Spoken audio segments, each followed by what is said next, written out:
ಆದರ್ಶವಾಣಿ ಮುಳ್ಳೂರು ಯೂಟ್ಯೂಬಿಗೆ ಸ್ವಾಗತ ಸುಸ್ವಾಗತ. ಆಂಜನಾದ್ರಿ ಬೆಟ್ಟದ ಕೆಲವೊಂದಿಷ್ಟು ಮಾಹಿತಿಯನ್ನು ತಮ್ಮ ಮುಂದೆ ಇಡಲು ಬಯಸುತ್ತೇನೆ, ಕೇಳಿ.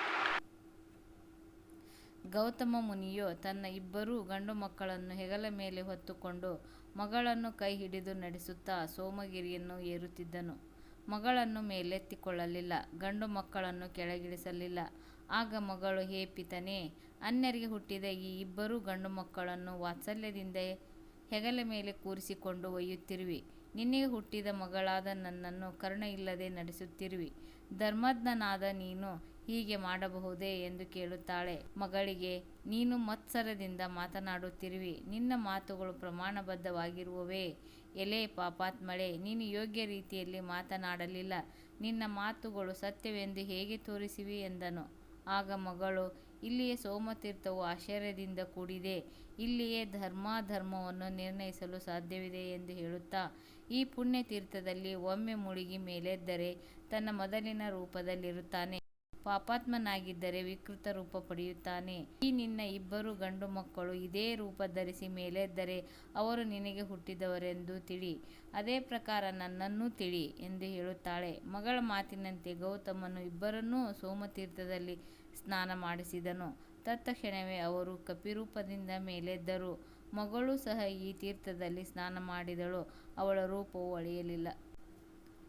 ಅವಮಾನವನ್ನು ಸಹಿಸಲಾಗದೆ ಗೌತಮನು ತನ್ನ ತಪೋದೃಷ್ಟಿಯಿಂದ ಈರ್ವರು ದೇವೇಂದ್ರ ಮತ್ತು ಸೂರ್ಯರಿಗೆ ಹುಟ್ಟಿದವರೆಂದು ಅರಿತು ಕಡುಕೋಪದಿಂದ ಕಲ್ಲಾಗು ಎಂದು ಪತ್ನಿಯನ್ನು ಶಪಿಸಿದನು. ಅಹಲ್ಯೆಯು ಭಯದಿಂದ ನಡುಗುತ್ತಾ ಶಾಪ ವಿಮೋಚನೆಯನ್ನು ಬೇಡಿದಳು. ಪುನಃ ಅವಳನ್ನು ಅನುಗ್ರಹಿಸುತ್ತಾ, ತ್ರೇತಾಯುಗದಲ್ಲಿ ರಾಮನ ಪಾದದ ಧೂಳು ನಿನಗೆ ಸೋಂಕಿದಾಕ್ಷಣವೇ ಸ್ತ್ರೀ ಆಗುವೆ ಎಂದು ಹೇಳಿ ತಪಸ್ಸಿಗೆ ಹೋದನು. ಕಪಿಗಳ ರೂಪ ಧರಿಸಿದ ಇಬ್ಬರು ಮಕ್ಕಳಲ್ಲಿ ಯಾವನು ತಾಯಿಯ ಜಡೆಯನ್ನು ಹಿಡಿದು ಕಪಿಚೇಷ್ಟೆಯಿಂದ ವರ್ತಿಸಿದನೋ ಅವನು ವಾಲಿ ಎನಿಸಿದನು. ಯಾವನು ತಾಯಿಯ ಕೊರಳನ್ನು ಮುಟ್ಟಿದನೋ ಅವನು ಸುಗ್ರೀವನಾದನು. ಇದರಿಂದ ದುಃಖಿತಳಾದ ತಾಯಿ ಅಜ್ಞಾನದಿಂದ ಮಾಡಲ್ಪಟ್ಟ ಕರ್ಮವನ್ನು ನೀನು ಇದ್ದಕ್ಕಿದ್ದಂತೆ ಪ್ರಕಾಶಪಡಿಸಿದೆ.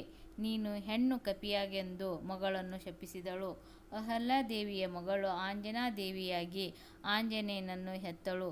ಕಿಷ್ಕಿಂಧೆಯ ಪಂಪಾಪುರದಲ್ಲಿ ಆಂಜನೇಯನು ಜನ್ಮ ತಳೆದ ಸ್ಥಳವನ್ನು ಅಂಜನಾದ್ರಿ ಪರ್ವತವೆಂದು ಕರೆಯಲಾಯಿತು. ರಾಮಾಯಣದ ಕಿಷ್ಕಿಂಧಾಕಾಂಡದಲ್ಲಿ ವಾಲಿ, ಸುಗ್ರೀವ, ಹನುಮಂತ, ಜಾಂಬವಂತರ ಹೆಸರುಗಳು ಪ್ರಧಾನವಾಗಿ ಗುರುತಿಸಿಕೊಳ್ಳುತ್ತವೆ. ಈ ಹೆಸರಿನಿಂದ ಕರೆಯಲ್ಪಡುವ ಸಾಂಕೇತಿಕ ಸ್ಥಳಗಳು ಹಂಪಿ, ಆನೆಗುಂದಿ ಪರಿಸರದಲ್ಲಿರುವುದು ವಿಶೇಷ.